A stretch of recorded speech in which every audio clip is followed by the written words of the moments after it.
Welcome to covidrecovery.ie, the programme that asks the questions that so many people want answers for.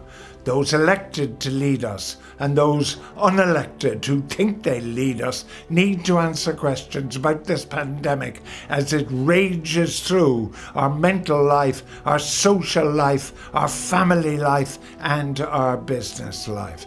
Today, we talk to IBAC, the business lobby group. How is Irish business being affected? And we speak to the former chairman of the Oireachtas Committee on the response to COVID-19. Stay with us.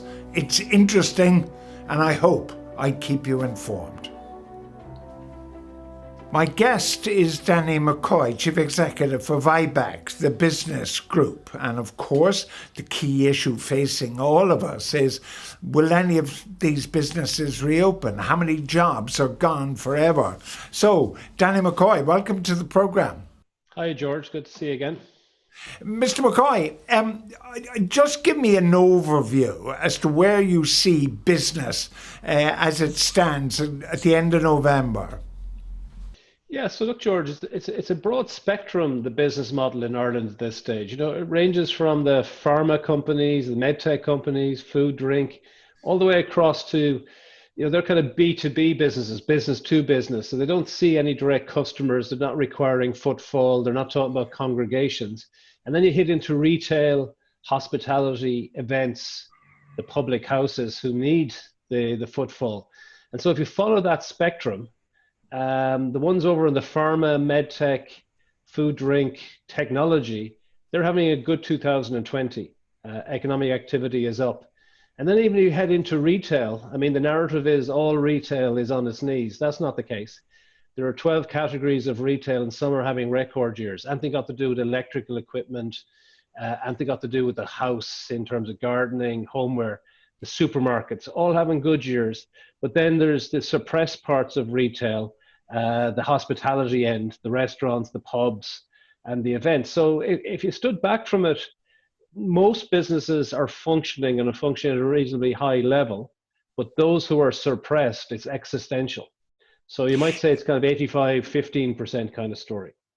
All right. I mean, it's your job as the head of IBAC, because as you've just explained, you cover a whole range of industries. But if I go back to Tánaiste Varadkar's original interview, which is now a couple of months ago almost, with Claire Byrne, he made the point about Chief Medical Officer Tony Holohan not having to face the people who are out of work, not having to face the companies that are closed and that may never reopen. Although, of course, you're right. If the people, some of the people watching this are the very people that Varadkar talked about, they have a very different view. Of course, but you're asking me what's the state of business, and so you see right across the spectrum, it's not a consistent experience for everybody. Lots of people are obviously, as citizens, fearful for their families and so on, but lots of businesses have been capable of changing their model of work back out of the office using other channels for distribution. But you're right, it is that those who are impacted to the point of being existential in the business, even surviving in their own livelihoods. And so it's that proportion that are being denied their livelihood opportunity that I think that the rest of the business community not alone have sympathy for and empathy, because they know that potentially their businesses could be disrupted by arbitrary decisions in the future by government. And in this case, it happens to be COVID and extreme measures, but being denied the capacity to open up and to provide a livelihood and do so safely, I think is pretty egregious type behavior. It's not the virus that's closing down lots of businesses. It's a decision of government under advice. Now that advice, I'm sure, is done with the best intentions, but it's uniobjectional. It's focused solely on that virus, and I don't think the livelihoods for the businesses that are struggling here are given enough weight in that decision making. But Danny McCoy at IBAC, you say the government is making decisions. There is certainly a view, not universally held, a view that the government is being led by the nose, by the unelected scientists. And that is the concern for people, that the scientists are just looking at the scientific numbers and not at the business numbers. I mean, the chief medical officer said in the very recent past, he said, car parks are full. In a previous episode, I talked to the chief executive, Owen Keegan, of Dublin City Council. He said, not true. Our car parks are empty or indeed are closed. So are we not entitled to the full information rather than sound bites? Of course we are. Of course we're entitled to the full information. And so, I've been critical of the communication of NPHET quite strongly over the last number of months. And I believe on this occasion, more weight has been brought into the livelihood argument. But I would go further. I would think that the capacity for businesses to show that they can operate safely should be provided to them. I believe we all at this point know that it's congregation and personal behaviors that need to be controlled. And if it was the case that by keeping wet pubs shut, for instance, that you could be certain that you wouldn't get the same effect of people congregating with alcohol in their homes, then that would be fine. But there's no rationale for not using controlled environments and using the infrastructure that's there, the infrastructure that's been invested in over the summer by the hospitality and publicans. I think my view should have been given that opportunity on this occasion. But along that spectrum, I do think the government have brought in a bit more of the livelihood argument in allowing the restaurants in particular to open up in non-essential retail. So I think the wave is moving back from NPHET, whose objective is very firmly solely in the health dimension. It's in that dimension that sometimes I believe that COVID is given far too much emphasis. There are many other health outcomes that the suppression strategy is impacting upon. It's interesting, in your answer, there was one word you used, and it was alcohol.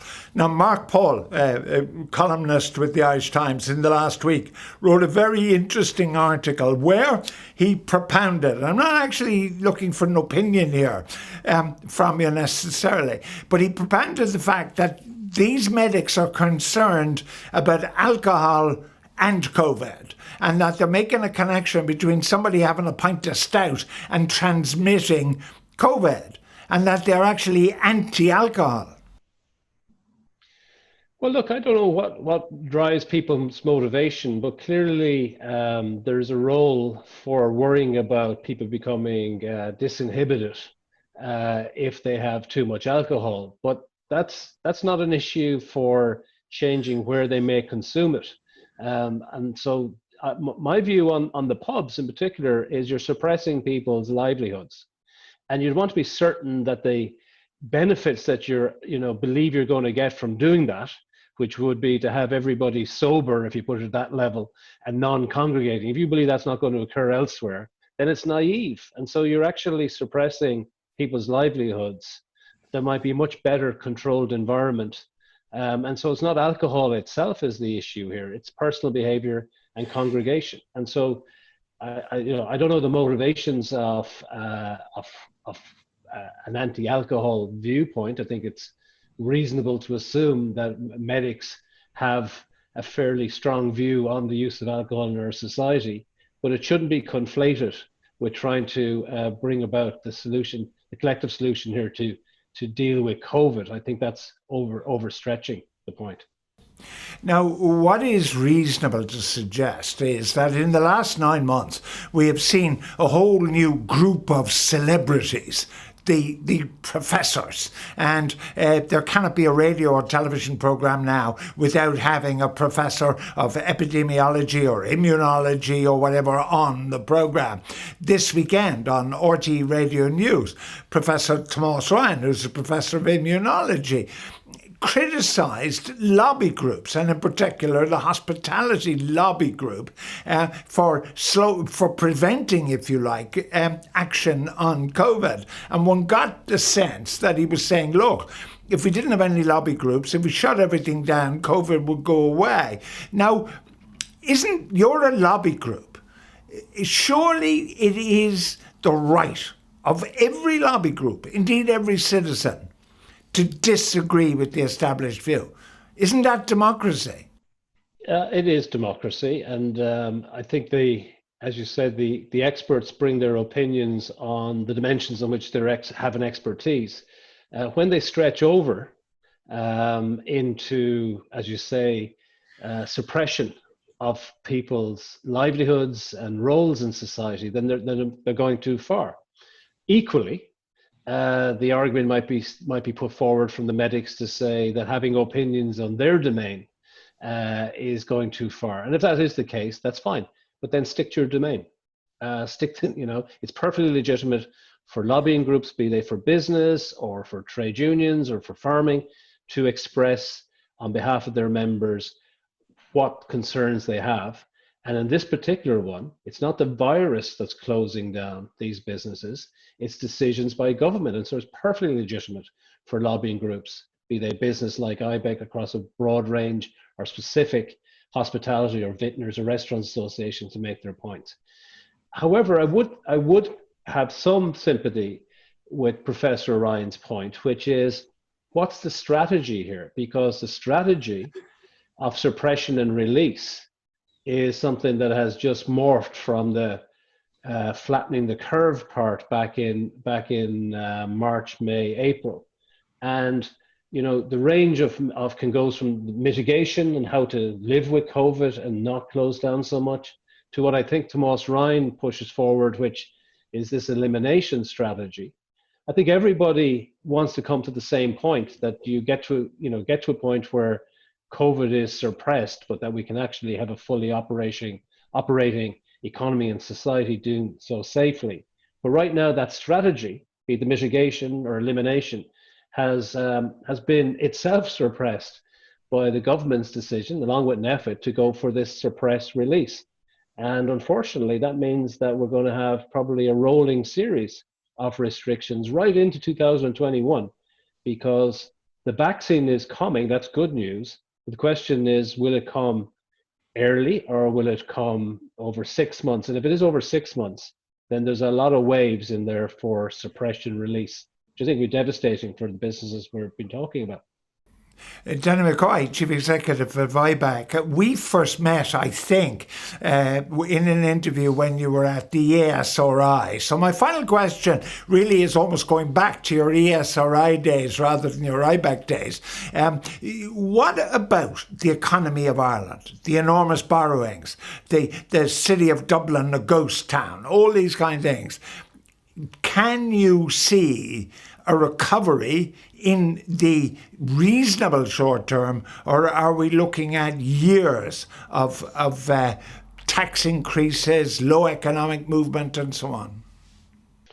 Well, George, two parts, right? So being that two-handed economist you met, I think what you talk about, the specifics around the central business districts and the cities being hollowed out, that's really damaging. And will have long-term consequences, because that's where we've put the infrastructure. And that infrastructure needs to be repaid, it needs to be thriving. An argument says that central business districts have lost out to suburbia. And that would be great if we had planned to do it and have the infrastructure in the right place at the right time. But we're looking at a situation of running two systems effectively, the working from home and working in the office. And for businesses, carrying those two costs are going to make it very uncompetitive, and something is going to give. So there is consequences of the suppression strategy. To your bigger point, though, about the economy and debt, it's far too narrow a view right now. We're seeing huge momentum in the economy coming from the exposure of the pharma, medtech, tech, food and drink. They really are pumping huge amount of resources into the economy and are doing well. And on the debt issue, this is a rich society. And so to narrow the focus to just look at the government's debt, the citizens own the government. And we look at the citizens' balance sheets, the sum of the two parts. The debt levels in Ireland are not unsustainable. This should be a positive point. If we can actually get to a situation where we're not suppressing and causing elimination to huge parts of our society's business model right now, we can actually have a sensible strategy from COVID. I think the Irish economy is going to rocket in 2021. And those debt dynamics as a function of that growth aren't actually that much of a bind at all. Get it wrong on this strategy around COVID, and there's a real danger, then you will compound the problem because you won't have the growth, and then the debt will become binding. So it's not inevitable that the debt is a problem right now. If we get our strategy on COVID right, that will make it a lot easier and get people back to work fully operating. Danny McCoy, I'm not sure whether my glass is half full or half empty after that closing remark of yours, but we'll have to have another meeting to discuss, of course, the other great elephant in the room, which is Brexit. But that's for another day. Danny McCoy, Chief Executive at IBEC, thank you so much for joining me. Thank you, George. As you know, in this series, we've looked at COVID-19, its response, the effect of the lockdown, and the attitude to the actual virus itself. And we're asking questions only. We're not making statements, we're asking people. And who better, therefore, to ask than a member of Dáil Éireann, given that the ultimate responsibility must lie with Dáil Éireann for what happens with this virus. I'm delighted to welcome the Teachta Dála for the Clare constituency, the independent Michael McNamara. He's the former chairman of the Oireachtas Special Committee on the COVID-19 response. Deputy McNamara, welcome. Good morning. Just former chairman, the committee, I understand, was disbanded, but COVID-19 is still there. Was there not a role for your committee? Well, the Dáil passed a motion, the government introduced a motion and the Dáil passed it without debate, as it happens, on the 30th of July, winding up the committee at the end of September. Basically, a lot of what the committee was doing was looking at a broader array of areas that sectoral committees would normally look at, like education, the impact on the Leaving Cert, sport, the impact on sport, and of course health and agriculture. So the Dáil decided that all these separate committees would look at the issue rather than have one. Is there a role for it? There possibly is, in particularly in looking at NPHET, because I mean, you have the Health Committee, which is now looking at this, but the Health Committee is also looking at all the problems in the healthcare system which existed before the last election and which pretty much dominated the last election. And none of those problems have gone away. In fact, they're all a lot worse. So as well as looking at those issues, the Health Committee is also supposed to be looking at the COVID-19 response and what NPHET is advocating.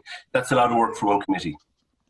Well, few people in Dáil Éireann, you may be former, but have the intimate knowledge because of your position as chairman. And you mentioned NPHET, you bring it up. One of the great concerns for many people seems to be that the chief medical officer is making the decisions and the government, the elected government, appears not to be. And that instead of being the advisor, Dr. Holohan is in fact the maker of policy. How do you react to that? It certainly has that appearance at times, and that is obviously problematic from a point of view of democratic legitimacy and constitutional legitimacy. I suppose NPHET and I mean the CMO was very much wheeled out, and that wasn't unusual. I mean, other countries were also, I mean, we had, was a Professor Whitty in the UK was being brought out. But I mean, the government, I suppose, didn't want to take full responsibility for some of the actions that they were taking in March. So they created this construct of NPHET and brought the CMO out. But in a way, in so doing, kind of maybe abdicated responsibility. Now, that might be more understandable for a caretaker government which didn't have a mandate at that time, or at least a direct mandate at that time, than it would be for a normal government. But that construct, which was, I think, quite unusual and maybe a creature of circumstance, that continued after the new government was elected in June, at the end of June. And I think there's an obvious tension now between the democratically elected government and NPHET as to who's calling the shots. Yeah, and it's problematic. I'm not sure what sport you followed down in Clare. I suspect hurling, Deputy McNamara. But we could say the government kicked it to touch, therefore, the new government when they created NPHET. But I'm glad you mentioned Professor Whitty. What we see in Britain is, one, their experts made a lot of mistakes. Two, their experts did not come out on their own on a press conference. In fact, they invariably flanked an elected member of cabinet, be it the PM or some of his cabinet ministers. That is not the case in this country. Do you have thoughts about that? Well, I mean, it's clearly not the case in this country, but I mean, I suspect that the CMO, as a civil servant in the Department of Health, did what he was told to do by either the then Minister for Health or the Taoiseach or both. The fact that that's continued, I think is problematic. I mean, not the fact that he's continuing to give advice and continuing to analyse the situation. As regards mistakes, well, NPHET hasn't, in my view, been as transparent as it could or should be in publishing data and the evidence upon which it's making decisions, and indeed its modelling. You know, this is science. We're constantly told this is science and we have to follow the science. But I mean, the essence of science is that the information is transparently put out there and is open to peer review. I mean, everything is peer reviewed from I mean, every scientific claim is worth nothing until it's peer reviewed. So, I mean, I would have thought that there should be a lot more transparency and a lot more peer review of the information that's leading NPHET to make the recommendations that it's making. I certainly, and by the way, my guest is Michael McNamara, the Teachta Dála for the Clare constituency, an independent TD, it must be said. But Deputy McNamara, if we look at the British situation, they were bounced into lockdown recently on the basis of figures that were proven to be incorrect. Some of the modelling, the appalling modelling done by Imperial College, which forecast almost 1 million deaths in the United Kingdom. Our own scientists here who forecast 80,000 deaths. The one thing we do know is that mistakes can be made. But if no questions are asked or no answers are given, your point about peer review, I don't want to put words into your mouth, but as you sit here today talking to me, is it your belief there should be peer review? Oh, I think it's essential for the sake of confidence in the recommendations that are being made, because we're being told follow the science. So, I mean, it is absolutely essential. I mean, this is not theology. This is not clergy telling us that this is what we need to do for our salvation. This is scientists telling us that this is what's necessary. And the essence of science, as I said, is peer review. Now, just to go back to I think the imperial model, I think the response would be to say, well, the deaths that were forecast didn't happen because measures were taken. But equally, we have to acknowledge that model, that Imperial College modelling system developed by Professor Ferguson, was developed a long time ago and came undone in looking at foot and mouth disease. The zoology department of which obviously looks at epidemics the same as doctors do, because I mean we have a lot of epidemics that don't affect humans, but equally they are researched, etc. And I mean that was very much taken apart. That imperial modelling system was, or coding was taken, or the predictions at least that it was throwing up were taken apart by the University of Edinburgh a very long time ago, so it was strange that it would be used again. In Ireland, it would be unfair to say that there's no information published. I mean, NPHET do publish information about their modelling system, but I think some of the presumptions aren't entirely clear. So those presumptions could well be incorrect at times, because that's the nature of dealing with a virus which is new. It's a novel coronavirus. But I think it's important that we have transparency, and if mistakes are made, and it's human nature to make mistakes, that they're acknowledged so that they're not repeated. You're the TD for Clare, Deputy McNamara. What is your reaction, A, to the past lockdowns, what it's done for Clare, and what do you think we should be doing now?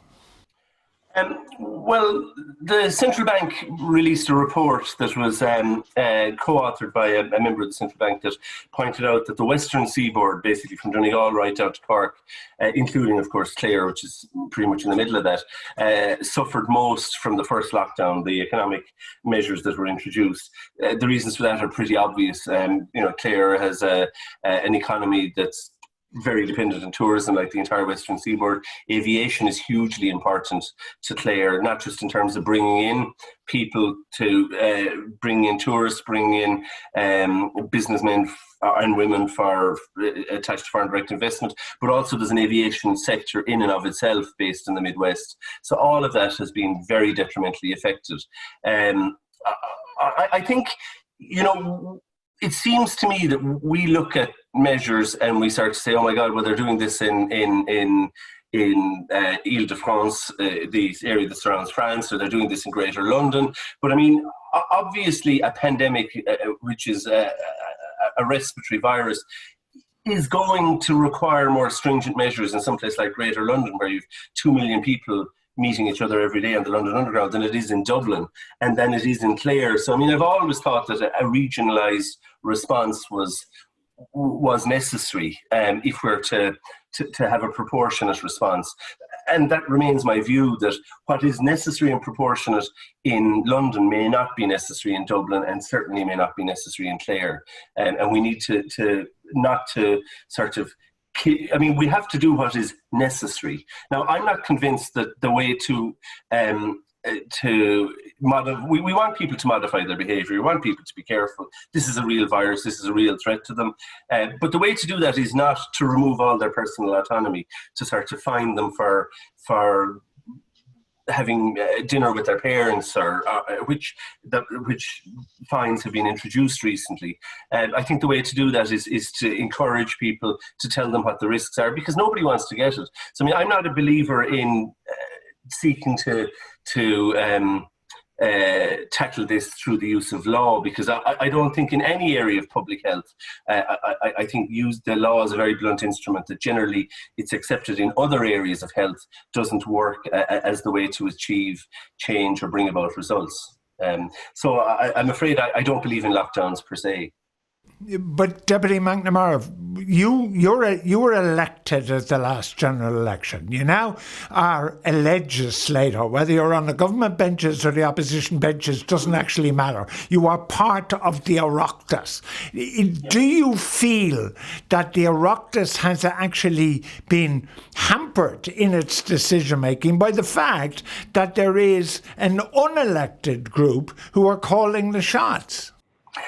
Well, I think that makes it all the more important to have a committee of the Oireachtas, because obviously unelected civil servants or any other group can't come in and appear before the Dáil and be asked questions by the Dáil, but they can come in and be asked questions by a committee. So I think that makes it all the more important that there's a committee that is that is asking questions, holding them to account and probing what they're doing. But I mean, in more general terms, I mean, the Irish Dáil, I think, isn't good at holding the government to account. Maybe it was at some time in the past, but it certainly isn't now. And in my life, I was a TD from 11 to 16, and I was re-elected in 2020.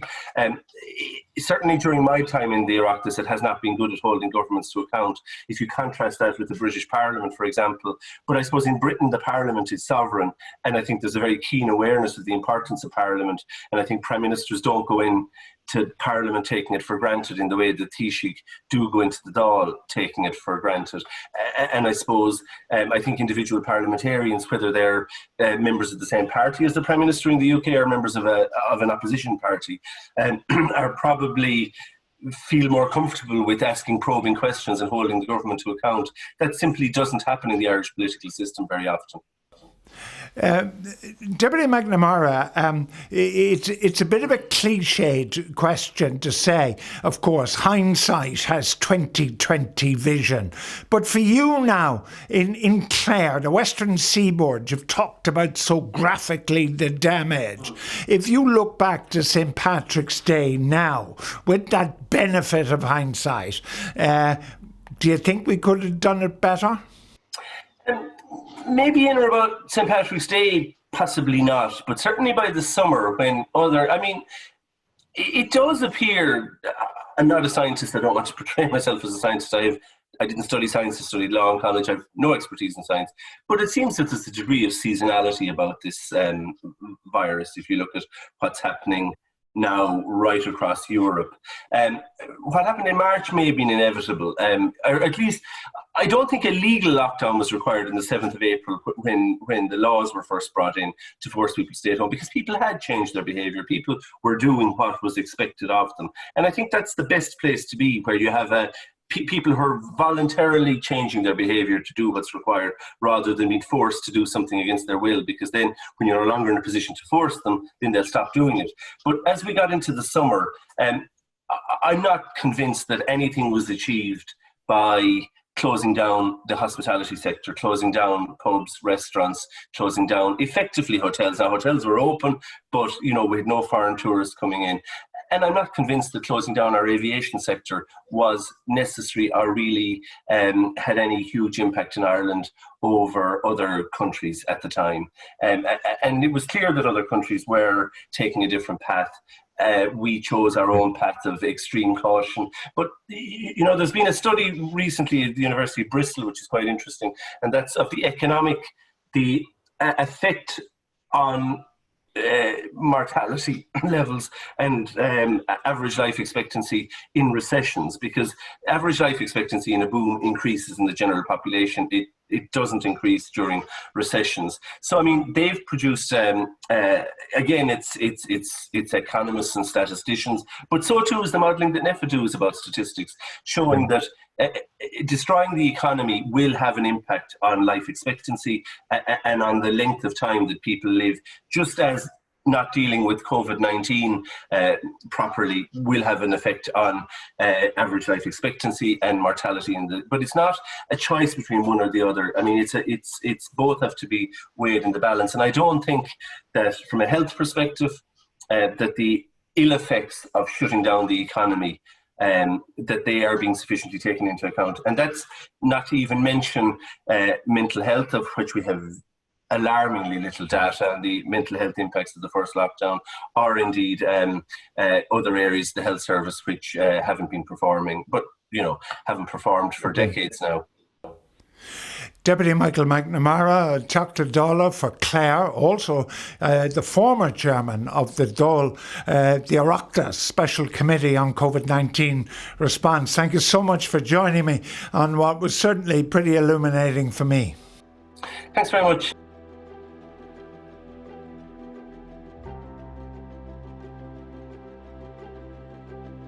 Thank you for being with us for what we hope has informed your opinion on this crucial issue for the country and its citizens. Our plan is to continue to bring the best information and research from guests that are leaders in their respective fields. You can keep up to date with everything we do and all our activities on covidrecovery.ie. Thank you.